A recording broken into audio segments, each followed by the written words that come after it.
All right, class. I just want to finish up the lecture for 4.7. And again, this is the day before the exam, so I figured what I'll do is I'll give you guys problems that are very, very similar, if not the same, as the ones going to be on the test. So make sure to watch the video. I'm going to try to make it as fast as possible as well. I know since you have limited time here. So 4.7, the inverse trig functions. This is what we covered last time. It's this whole concept of first of all, the inverse. How do you find an inverse? You find the inverse by switching x's and y's. That's how you find inverses. And I'm going to go over here. There it is. There's your switching of x's and y's. Then the question is, how do you find an inverse function? Well, inverse function has to do with this whole concept of a horizontal line test. Again, not going to go through it all. If the function itself, if this function passes a horizontal line test, then the inverse equation is going to be a function. In this case, it's not. This x squared does not pass a horizontal line test. So we jump to the next one. What we do is we limit our domain. Limit the domain of the original function. And if you limit the domain, now look at this. It's x squared, but the limit is only the positive x values. And so in that case, or non-negative x values, in that case, it passes a horizontal line test, and then the inverse now becomes a function because it'll pass a vertical line test. That's what happens there. Okay, so what we do, we limit our domain for our sine function. And by limiting domain, now it passes a horizontal line test. We got to limit it to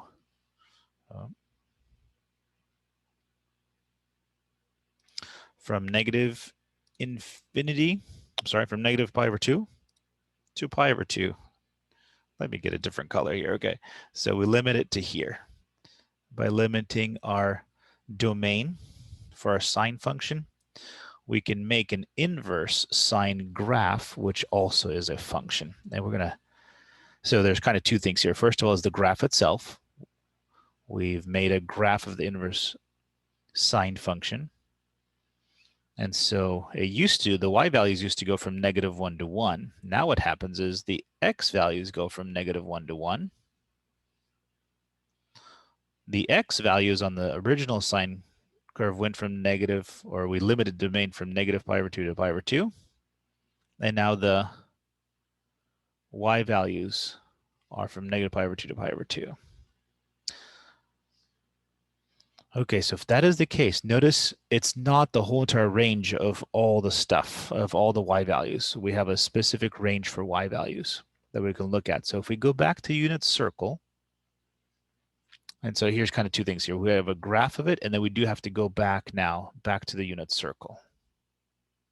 And I got to think about this here.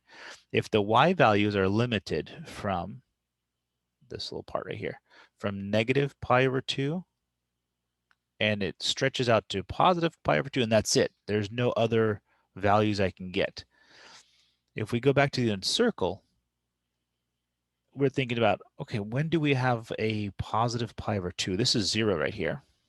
If we stretch out this way, we have ourselves a positive pi over 2. This is in quadrant 1. And if I go the other way, the negative way, I'm going to wind up stopping at, it's called quadrant 4, but it's really not like 300 degrees, 330 degrees. It's more like -60, -45, -30. And we go up to -90. So that's our limit. Because we limited our domain, we limit our range now for the inverse trig function. It can only be there. So notice the sine inverse function only really works in quadrants 1 and 4. That's trying to get you to sort of see there. We did the same for cosine, as we chopped off things so that we can have a horizontal line coming straight down without hitting the graph at more than one spot. We limit our domain from 0 to pi. All right, and then let's flip it around. So flipping around, now we go from -1 to +1 along the x-axis, but notice along the y-axis, we're limiting from 0 to pi. That's our limit. That's our output value for cosine. And so again, let's go back. going back because we're kind of putting three things together. We're looking at the original graph of cosine, the inverse graph of cosine, and going back to unit circle. So you have to sort of keep those in mind. All right, so if I go from 0 to pi on the unit circle chart, I'm going this way. I'm going to go 0 to pi. That's what I got. So I'm thinking to myself, which quadrants am I interacting with? I'm interacting with quadrant 1, and I'm interacting with quadrant 2. Okay, so now let's put this all together. I'm going to jump to this here. So maybe this is the beginning of the new notes here. So if I'm looking at inverse trig functions here, and you could do the same thing for tangent, cosecant, secant, cotangent. Let me give the list to you though. So first things first, if your values are positive, I will do this in just a bit here. If your values are positive, all of them are going to be in quadrant 1. So we should say this, sine inverse of x, cosine inverse of x, and tangent inverse of x. All right, we got these guys here as well. Got that one, and that one. Okay, so if they're positive, you're thinking you're in quadrant 1. Okay. If you have negative values you're working with, you're going to use quadrant 2 for the inverse of cosine, inverse of secant, and the inverse of cotangent. Again, the way it works out. The ones that, so this is negative. If you are negative, notice there's only 3 of them, right? So then if you're negative for your sine inverse function, you're going to be in quadrant 4, right? The negative quadrant 4, right? The negative way. And so this works for sine, tangent, and cosecant. Okay, let's see how this works. So jump to the one that we actually did earlier. So evaluate the expression, and I should say this is exercise 1. Evaluate the expression, and I think in the homework it says leave the answer in in degrees. Write the answer in degrees.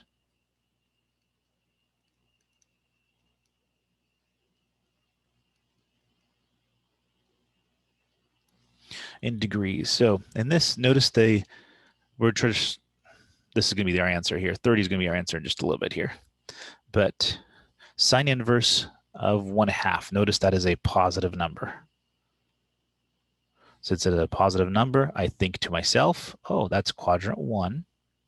And I'm going to make my little triangle in quadrant 1. There's my triangle. And so since the sine function is really the y value, right? I'm going backwards now. I'm going from ratio now to degree value. I'm looking for my y coordinate to be 1/2. And you can use the unit circle in your book. It's the back cover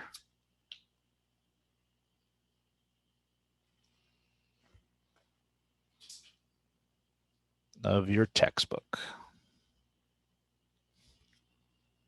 And if you look at it, you'll see a unit circle, and you're looking for the y values. You're not looking for all of them. You're not trying to figure out when is sine 1/2. You're just looking for, in quadrant 1, what angle measure gives you a y value of 1/2, and that is 30 degrees. And the answer here, 30 degrees. So we're going backwards now. All right, sine inverse and arc sine mean the exact same thing. So notice this guy now is a negative. So back to our little, this one. Back to this right here. So since sine inverse or arc sine, it means the same thing as negative.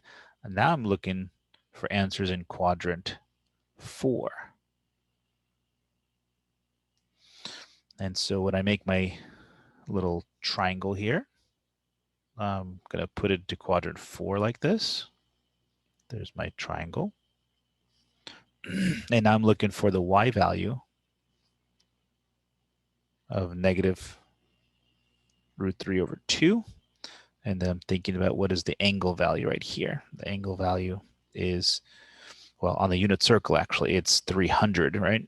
It says 300 degrees on the unit circle because it's only using positive values here. What we want to do is we want to go the other way. We want to go negative values, and that's going to be negative 60 because they're 60 degrees shy of 360. And there's our answer. Okay, let's move on with the rest of the lecture. So moving on, we got our graph for when we use inverse functions here, or where they work. And now let's go on. So example or exercise 2, evaluate the expression without a calculator and write your answers in radian measurements now. Okay, so let's go with it. Pause the video if you need to here in order to write out the problem.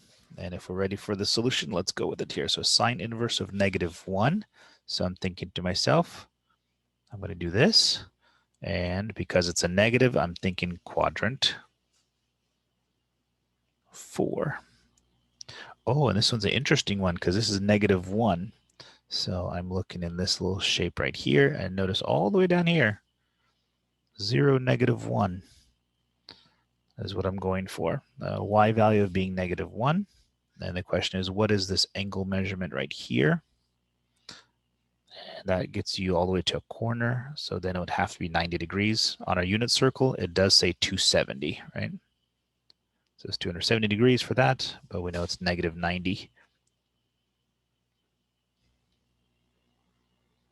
All right, cosine. Let's go cosine inverse. Cosine inverse of a -√3/2. Again, which quadrant does cosine work in? I'm going to go back up here. Cosine works in quadrants 1 and 2. If it's negative, we have to build our triangle in quadrant 2. Okay, so there it is. There's your difference between when you want to build it for sine inverse and cosine inverse. So we're measuring this angle right here. All right, so getting our back over our textbook, I'm looking for this. I'm looking for an x value of -√3/2. And let me flip the page over myself. -√3/2 looks like is happening at 150 degrees. Perfect, and that is my answer. My answer is 150 degrees because I'm in quadrant 2 and I'm using that value. Again, this is all because, let me go back real quick here. This is all because we limited our domain for cosine right here, right? This was the limit of a domain for cosine. We were going to go from 0 to pi, or from 0 to 150 degrees. You know what I just noticed? I kept doing this in degree measurements here. Sorry. So as you look at your unit circle, you don't want degree measurements, you want radian measurements. So this would be -pi/2. This one would be 5pi/6. Okay, good. I'm glad I corrected that right there. So the directions on the homework is going to be in radian measurements. So let's get used to those. Okay. And tangent. Tangent is a little problem because if you look on your unit circle chart, tangent is not one of those in there. But you should look at your unit circle chart, and whenever there is, notice the common denominator of all the points that form a triangle. They all have a denominator of 2. So before we start building this out, let's do this here. Let's think about that as a negative. Go back to your chart. Which quadrant am I going to build my triangle in? Okay, quadrant 4. All right, because of this little guy right here. There's my tangent. Tangent works in quadrant 4. Okay, good there. Now to get to tangent. So which points am I looking at along the unit circle? That's what I'm looking for. So again, we got to do a little bit of a buildup because it's not as plain as cosine and sine. So -√3. Isn't -√3 the same thing as -√3/1? And then looking at your chart in the back of the book, notice that all those coordinates, they have a denominator of 2. So what we're going to do, actually, we're going to build in a denominator of 2. So this guy is going to be -√3 divided by 2. This guy's going to be 1 divided by 2. And remember, the negative, that can go anywhere, right? That can go either with the top or the bottom. So I'm going to write it like this. I'm going to write it as a negative and out on the outside. Okay, so I'm looking for this. I'm looking for a y value of root 3 over 2. And I'm looking for x value of 1/2. And that negative is going to belong to here. Yeah, that's a good one, because if we're quadrant 4, that means we want a positive x value. We want a negative y value. Okay, so positive 1/2, a negative root 3 over 2. Look at the back of the book. Which angle measurement in radian measurement does that give us? Well, here is our problem. Our unit circle is in terms of positive values, not negative values. And it says that it is at 5 pi over 3. That's when I get the 1/2 and the negative root 3 over 2. Okay, but what I want is I want to know this right here. So the quick way to do it is to say, look, the way I can get to 2 pi really is just to add another pi over 3, because 5 pi over 3 plus 1 more pi over 3 would make 6 pi over 3, which would make 2 pi. You can do it that way, or you can subtract. The official math way of doing it, here it is. It's 2 pi minus 5 pi over 3. We need a common denominator, which would be 3. So we multiply this by 3, we'll multiply that by 3, 6 pi over 3 minus 5 pi over 3 gets me a pi over 3. So there's my angle measurement, except remember we're using the negative angles, right? We're using negative angles for this. So in this case, it's going to be a negative pi over 3 as our final answer. All right, so that is really the simple version. That is how we think about inverse trig functions. And we're going from the ratio back to our angle measurements, but those angle measurements only work at certain quadrants. All right, so then the question is, how do we use a calculator? How do we do a calculator this way? Well, here's a little problem. Actually, no, it should be good. Let me pop up my little calculator here. All right. On a calculator, the way we do this is we're trying to figure out sine inverse of 0.235. Okay, so let's turn on our calculator. And let's see, we got to give this in degree measurements. So let's go to mode first. Mode, and just to make sure, yep, we're in radian measurements here. Let's change to degrees. That's cool. So mode button, we're in the right mode. And see this little bar, see this little sign with the little -1 right there? That is what it is right there, sine inverse. In fact, you have sine inverse, you have cosine inverse, and tangent inverse. You can find those 3 buttons. The reason why we don't do the other 3 is because we can just take reciprocals of these guys, and we got what we need. So let's go for it here. So we're going to be in degree measurement. It is a positive value, so this value should be between 0 and 90 degrees. Does that make sense? And should be in quadrant 1 because we're taking sine inverse of a positive value. So let's see if we get a degree value between 0 and 90 degrees. So click on second function, because that's what these guys are, second function of sine, and 0.235. Click enter, and we're good. All done. Let's see, nearest degrees. So 13.59 would be 14 degrees. Oh, nearest 10th. There's 10th. So 13.6 degrees. So let me jump to here. Again, on the calculator, pretty easy. Right there, just have to punch it in correctly and make sure you are in the correct mode. All right, for cosine. We're going to look at cosine. Now, arc cosine means the same thing as cosine inverse.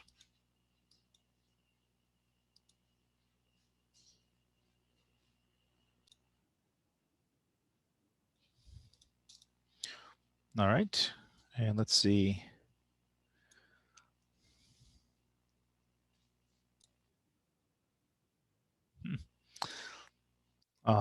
Cosine inverse. Now, cosine is a negative value, or arc cosine.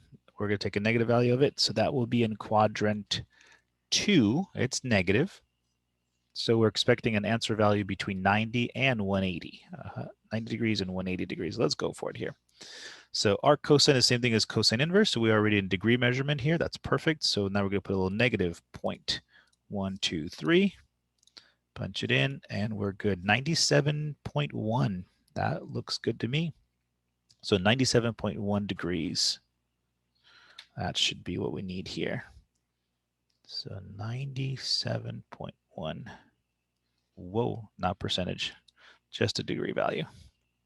Okay. Hopefully that worked well, and you got your calculator to work well as well. So let's jump to this one, and then let's try this one. Sine inverse of 2.5. Try this on your calculator. I'm going to try it myself as well, and you should get a funny little answer.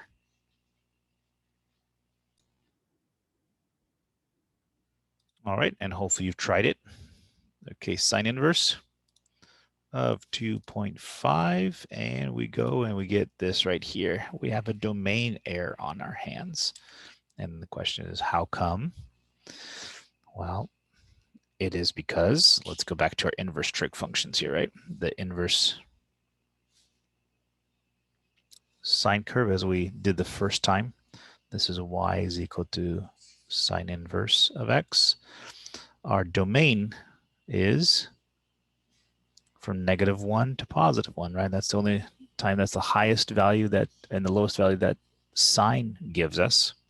So therefore, we're restricted here. So yes, on the homework, you will have sine inverse of something above 1 or something below -1. In that case, you're going to say not possible.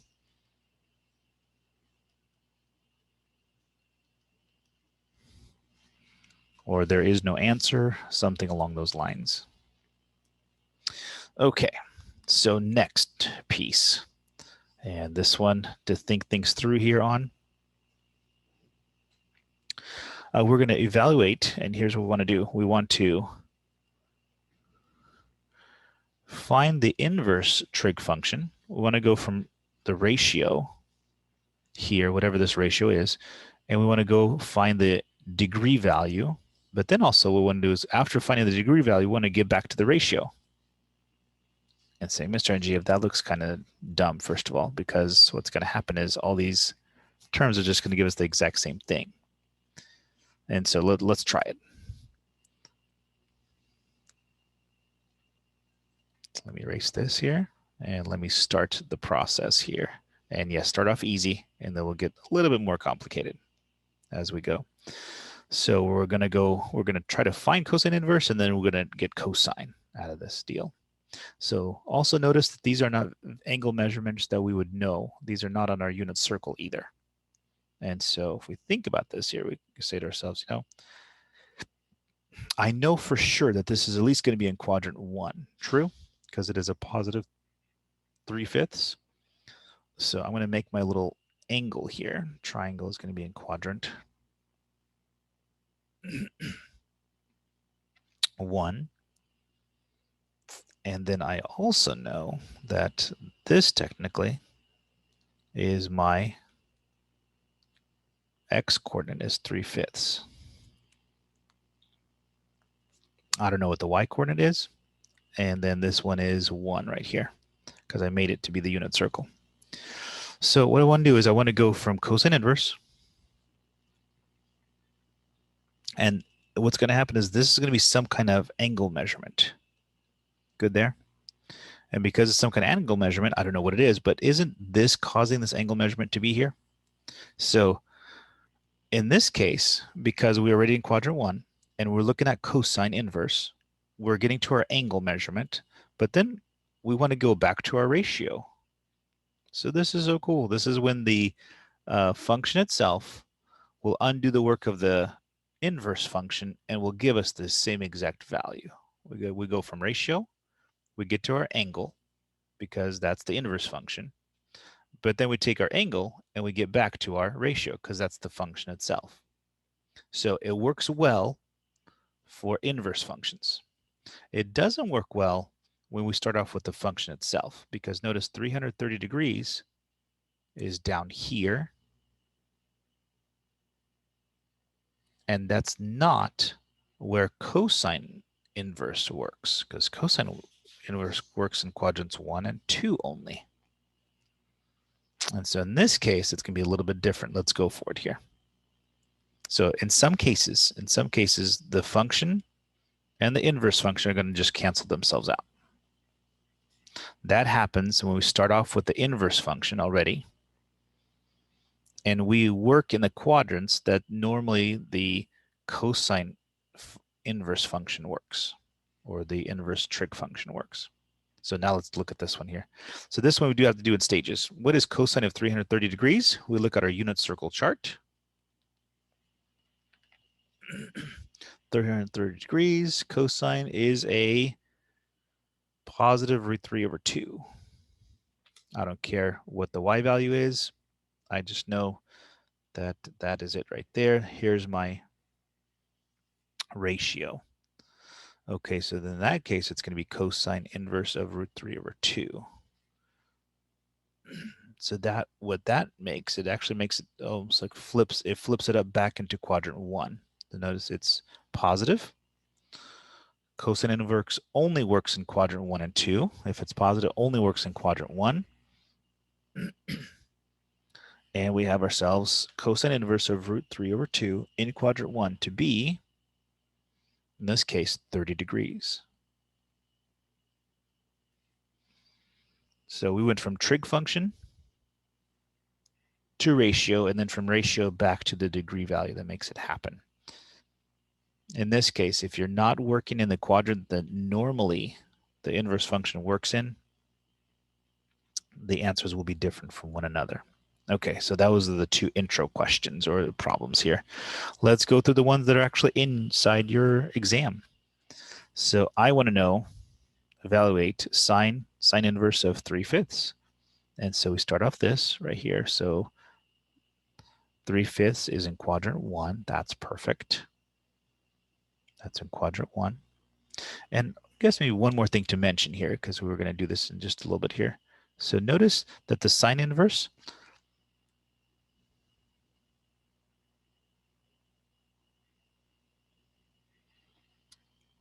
is defined to be opposite over adjacent, right?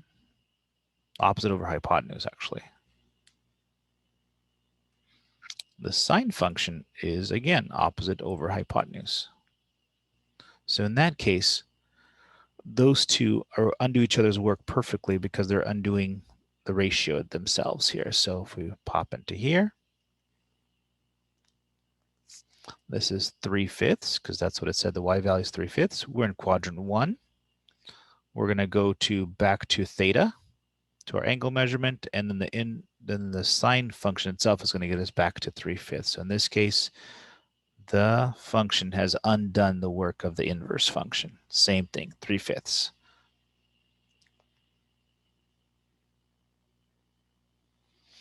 This one now is a little bit different. This one is sine and tangent inverse of 3/4. Oh, bummer. Okay, so hold on. So let's start this again. Let's see. Tangent inverse, I know that is in quadrant 1, right? We're still in quadrant 1. And tangent is defined to be, oh, let's do this one here. Yeah, this is opposite over hypotenuse. Remember, there are two different trig functions now. This one is defined to be opposite. Whoa, hold on. Sorry. I am getting ahead of myself here. So sorry. Tangent is defined to be opposite over adjacent. Sine is opposite over hypotenuse. So notice these guys are not the same anymore. But that's okay. Let's see how we can make this work. So opposite over hypotenuse, or if you say this is going to be the y coordinate, and that's the x coordinate. So again, a little bit more complicated. This means this is a 4, that's a 3. So a sine can't just undo the work of tangent. Different trig functions, they're looking at two different things. So now we're going to have to figure out what we need in order to get back to sine. So I need the sine ratio. That's what I need eventually. The sine ratio is going to be made up of the y value, which is the opposite, and it's also made up of the r value if we're not on the unit circle. So that's what we need to find. Okay, so from the tangent function, we know 3 and 4. We're going to use the Pythagorean theorem. X squared plus y squared is equal to r squared. We're not on the unit circle anymore, but that's okay. We don't have to be on the unit circle to find what we need. This is going to be 9 plus 16 is 25. Square root of 25 is 5. Perfect. We'll go over here. And we say, I got it. The answer is the y value over the r value. So there it is. So where is this useful? Useful if you are looking at something and you know the ratio of something already. Let's say you're making a pipe, right? And on this little corner right here, you notice that the angle measurement or the ratio between the outside measurement and inside measurement, let's say, is tangent. And you know this ratio for tangent to be 0.44, right? But you want to figure out the ratio differently. You want to figure out the ratio between not the x and the y, but the x and the r value. So you're trying to build a strap inside here, or build something that will hold this pipe in place. And so you want to look at something else. In this case, you want to look at the sine value. And so you don't care about what the angle measurement is. Who cares about that? I'm just trying to build a trap inside there. And so therefore you're going to look at just the y coordinate and the r value. Okay, another question that students come up is, Mr. Angiev, can I make this back into a unit circle? Yeah, you can make this back in a unit circle. All we do is we just divide everything by the r value. So if this was 5, we divide this by 5. And we divide this by 5 and that by 5. And we got ourselves back to the unit circle. It's not the same ratio that we have inside the back of the book, but that's 1 now. This is 3/5. That's 4/5. And notice this right here is the y value. If you're on the unit circle, the y value is just going to be the sine function. If you're not on the unit circle, then you need to do the y divided by the r value. Again, the two different definitions of trig functions here. Okay, and I think we got one more to go. This is the last one here. So going the other way now.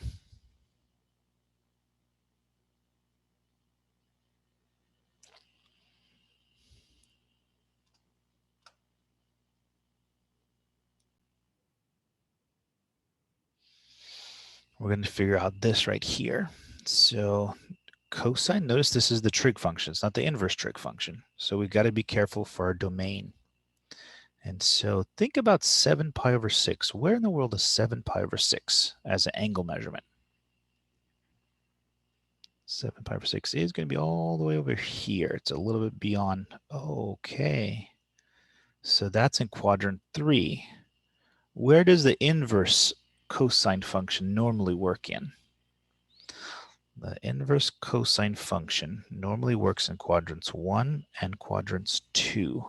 Okay, so here's what's going to happen is the cosine inverse will not undo the work of cosine. You will not get 7 pi over 6 for the answer.